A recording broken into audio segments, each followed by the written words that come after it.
Here, let me just take it.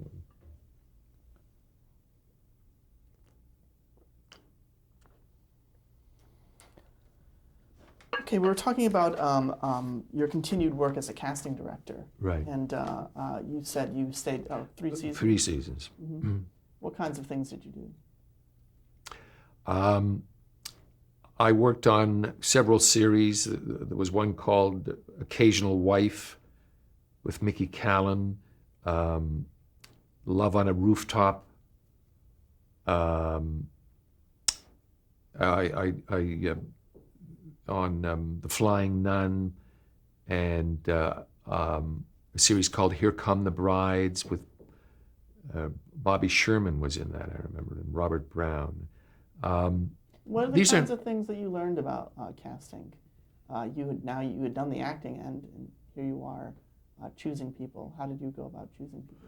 Well, let me just before I get into, I think, the specifics of what you want to know, let me tell you about something that I think is even more valuable for anybody who reads or sees this. When you say, well, what did you learn from casting? As an actor, I learned an extraordinary amount about being on the other side of the desk from the actor now. And I would say that it would be an incredible experience and opportunity for every actor.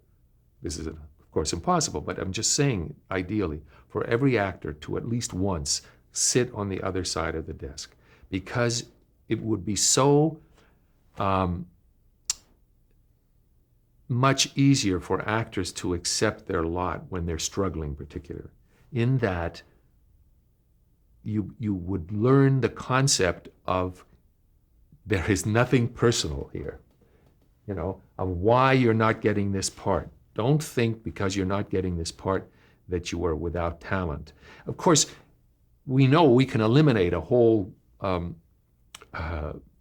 constituency of actors who are in fact without talent. Okay, but I'm not talking about those. I'm talking about good actors who are at those very delicate stages of their careers where they're insecure about a lot of things and will be insecure about many things for the rest of their careers. But nonetheless, they can get such an insight into seeing all the other factors that go into a casting decision other than just how good your reading was. I'm talking about, of course, physically and what the producer and director are looking for physically and in subtle delineations of that. I'm talking about it from so many angles. Wanting a name and seeing other actors without a name and then ultimately hiring only a name, or doing it in the reverse. And I can remember as an actor once, and the producer told me this. This wasn't some secret that I found out later, or that therefore is kind of unsubstantiated. He said, that's a very good reading, but I tell you, there's a key scene. This was in a I can't remember, was it Warner Brothers, but I can't remember what series it was. One of those Surfside 6 or, Anyway, he said there's a key scene in this that takes place at a masquerade ball. And this character has to wear a certain costume in that masquerade party sequence. And you're too tall for that existing costume. We have the costume already, and we don't want to have to go and get it. It's just ridiculous. I'm using that one only as a way to show how important the reason may be, or how completely unimportant and trivial it can be. But nonetheless, it's very painful for the actor. So it would be such a benefit for actors as a way to deal with personal rejection if they could be on the other side. So that's something I'll offer to any potential actors who ultimately become familiar with all this material. As to what I learned about casting,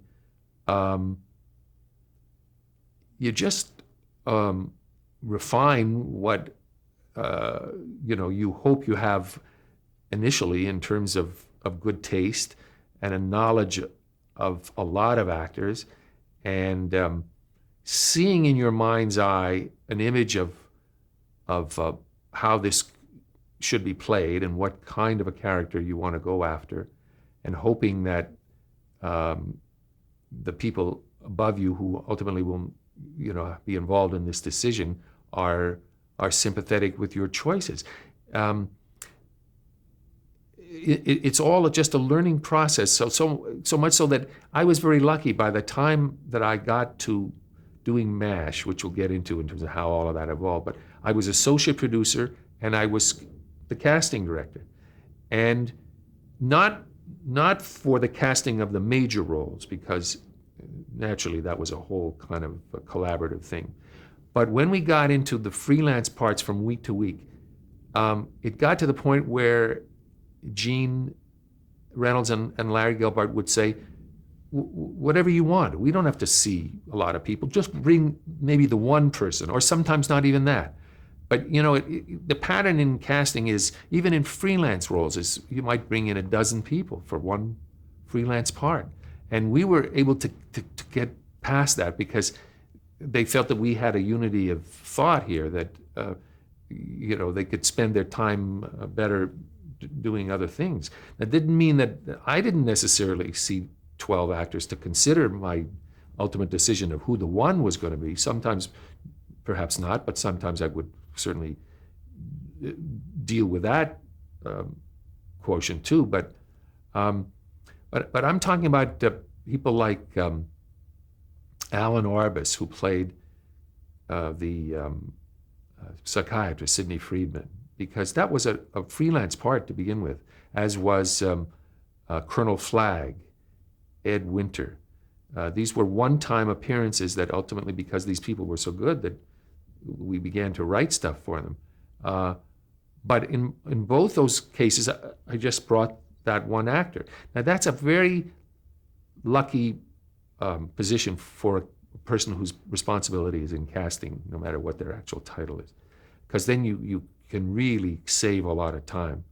But I'm only mentioning that just as a way of saying that in general, as I got more experience at it, as I'm sure as casting people today get more experience, they get more sure of what they're doing and more authoritative, and can begin to narrow the field somewhat. But on the other hand, there are lots of producers and directors who say, oh, no, I want to see 50 people, even though ultimately the person who gets the part may be the one person that the casting director wanted to be as the sole candidate to begin with. Have you ever cast against type? Is there a trick to that? Knowing that someone may not seem on the surface good for a part, but they... Sure, but that's all subjective, because you may not think you're casting against type. You may think that this is exactly who should be playing this part. Some of the other people involved may feel that way, and conversely, they may be suggesting to you certain actors in which you can say, oh, I don't think so. I don't see that, and here's why.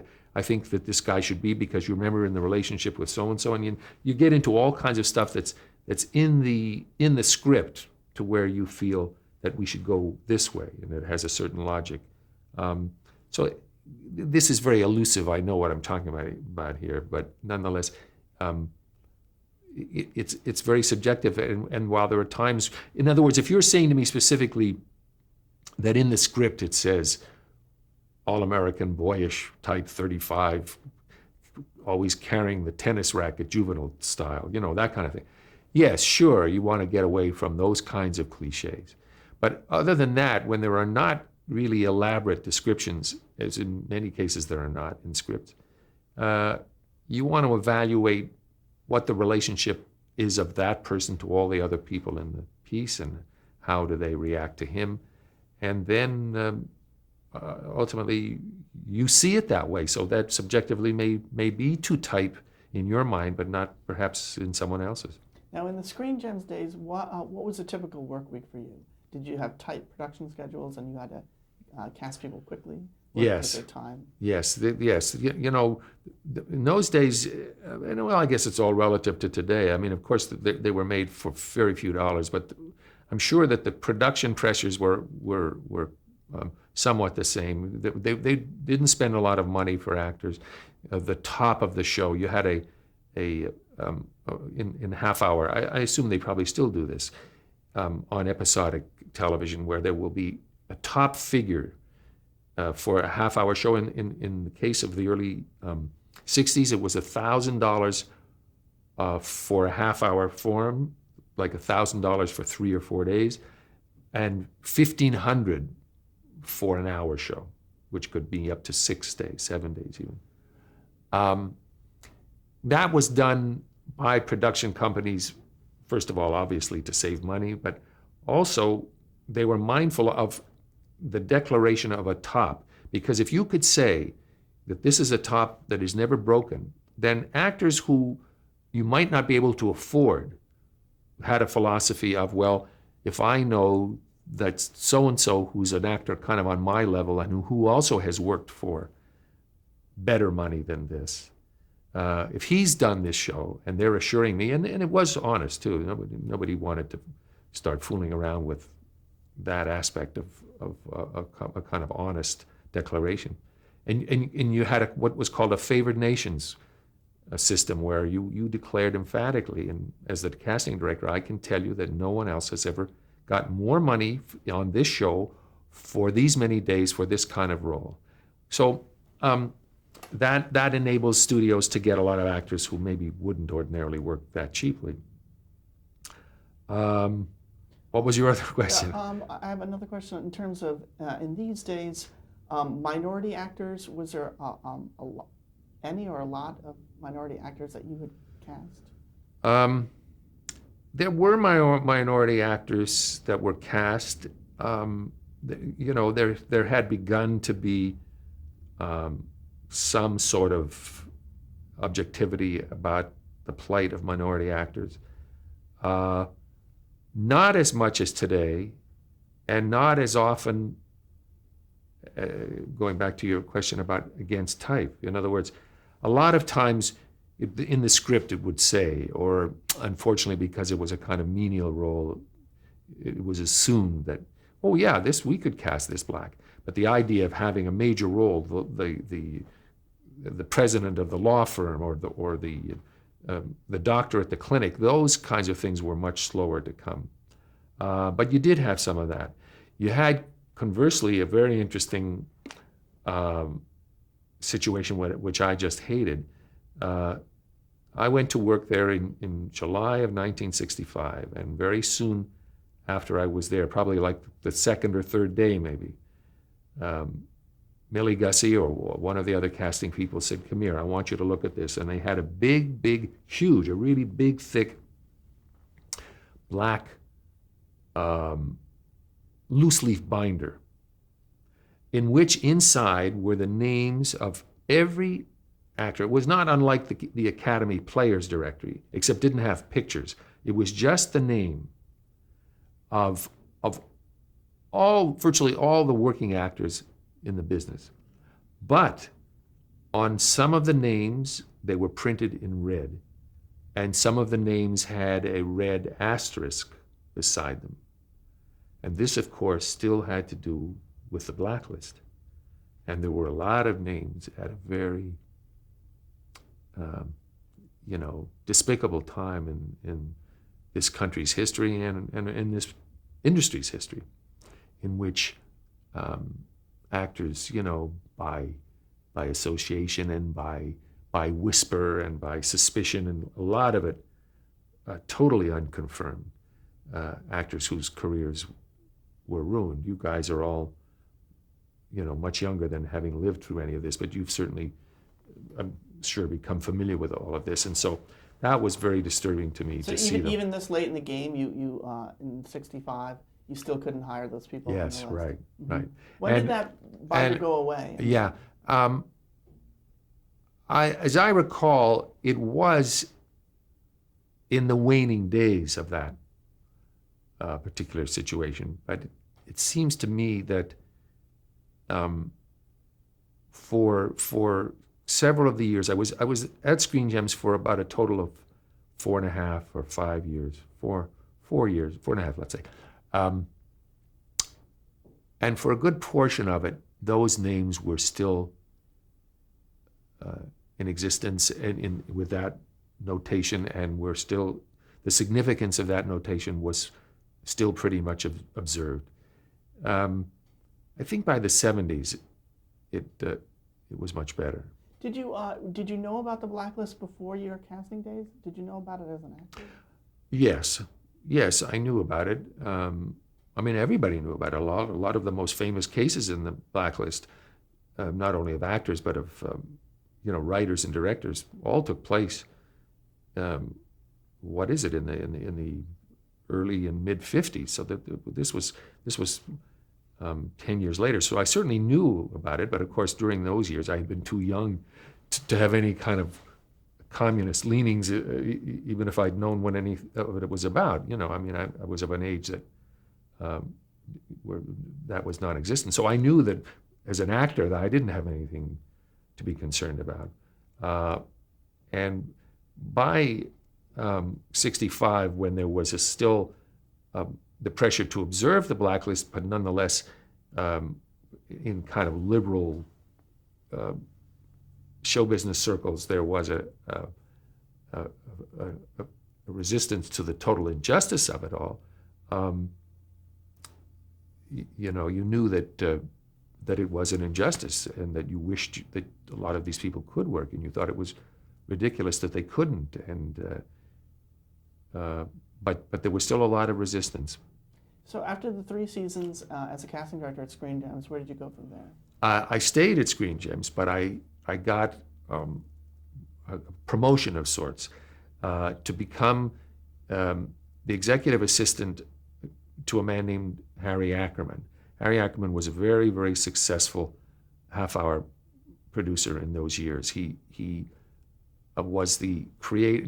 When I say creator, not from a writing standpoint, but he was the guiding force as the executive producer creator for The Flying Nun and Bewitched and Love on a Rooftop and the Donna Reed Show. And some of these you had cast? No. All of those shows, with the exception of The Flying Nun, I did cast a little bit of that, but the others were in existence before I got there. I was, or at that point, I was just casting the soap.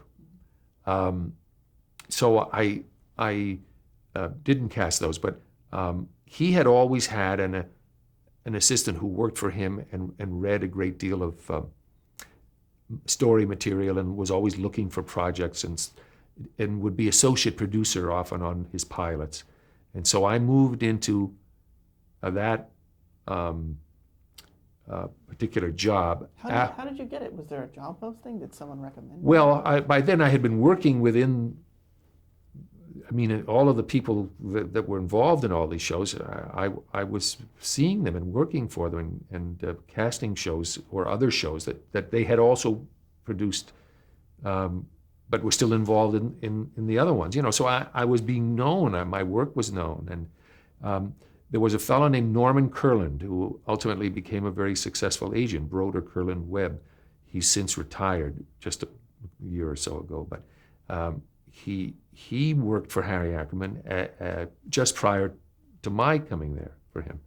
He was my predecessor for, I think, I don't know, it might have been 3-4 years. And so Norman left.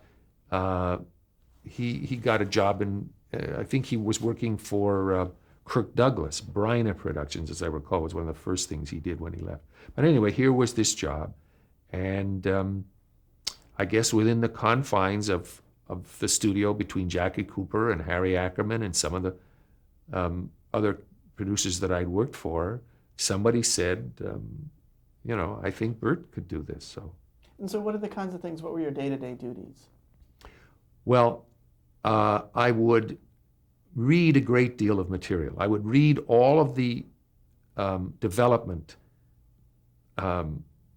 pitches and treatments that people would send in. You know, Harry Ackerman is juggling 4 or 5 shows at once and has a lot going for him. And so he needs to have somebody who can do a lot of this groundwork for him.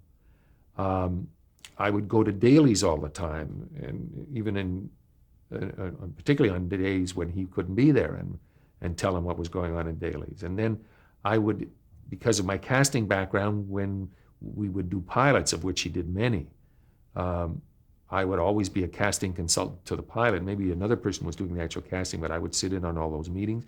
And then I would do a lot of the associate producer stuff, which is involving post-production, works with editors and dubbing and all of the production and technical entities that go into a final print.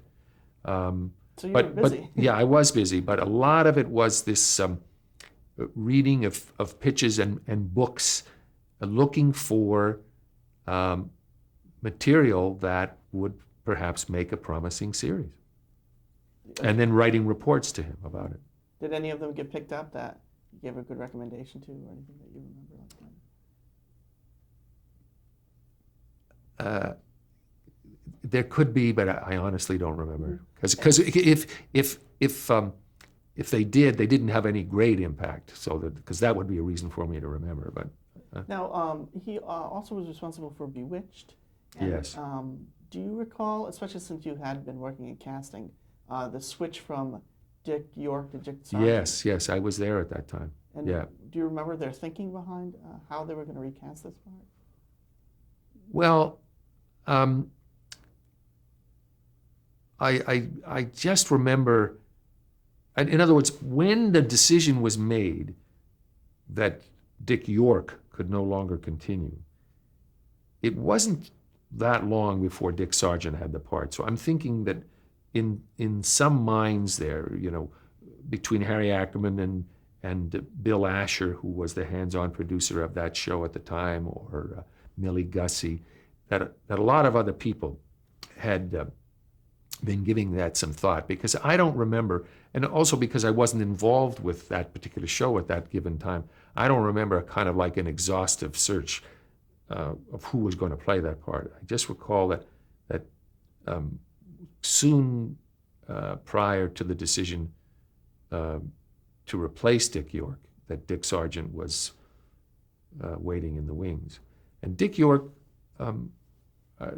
was a very unfortunate situation in that he was a very good actor and had a wonderful time on that series for many seasons, was very well liked by all the people within the company. But he had recurring back problems that got to be very, very severe. And then ultimately, as the severity continued, he was with a doctor who was plying him with a lot of narcotic drugs. And he got to a point where he was just so addicted that it was getting increasingly difficult for him to work. And that was why ultimately he had to be replaced. Before we leave this period of your life, could you talk a little bit about Sally Field, who did a couple of those shows? Did you meet her or never? Oh, yes. Sally Field, very early on after I got there, we did Gidget, the television series. And Eddie Foy, who was a casting director there, was always, raising the banner for Sally Field as the candidate. He'd seen her and met her and knew her, and so she was like his casting find, and he deserves all that credit.